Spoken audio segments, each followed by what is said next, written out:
ನಮಸ್ಕಾರ. A9 ನ್ಯೂಸ್ಗೆ ಸ್ವಾಗತ. ನಾನು ಅಮೀನ್ ಶೇಖ್.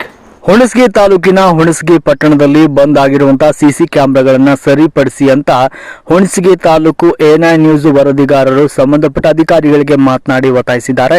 ಹುಣಸಗಿ ನೂತನ ತಾಲೂಕು ಆಗಿರುವುದರಿಂದ ಬಸವೇಶ್ವರ ಸರ್ಕಲ್ ಹಾಗೂ ಮಾಂತಸ್ವಾಮಿ ಸರ್ಕಲ್ ಹಾಗೂ ಬಸ್ ನಿಲ್ದಾಣದ ಹತ್ತಿರ ಈ ಮುಂಚೆ ಸಿಸಿ ಕ್ಯಾಮೆರಾಗಳನ್ನು ಅಳವಡಿಸಿದ್ರು. ಈಗ ಸಿಸಿ ಕ್ಯಾಮೆರಾಗಳು ಬಂದಾಗಿದ್ದು ಕಳ್ಳತನ ಮಾಡುವವರಿಗೆ ಅನುಕೂಲವಾಗಿದೆ. ಕೂಡಲೇ ಸಿಸಿ ಕ್ಯಾಮೆರಾಗಳನ್ನು ದುರಸ್ತಿ ಮಾಡಿ ಕಳ್ಳತನ ದರೋಡೆಗೆ ಮಾಡುವವರಿಗೆ ಭಯ ಹುಟ್ಟಿಸಬೇಕು ಅಂತ ಸಂಬಂಧಪಟ್ಟ ಅಧಿಕಾರಿಗಳಿಗೆ ದೂರವಾಣಿ ಕರೆ ಮಾಡಿ ಒತ್ತಾಯಿಸಿದ್ದಾರೆ. ವರದಿ ರಸೂಲ್ ಬೆನ್ನೂರು, ಹುಣಸಗಿ.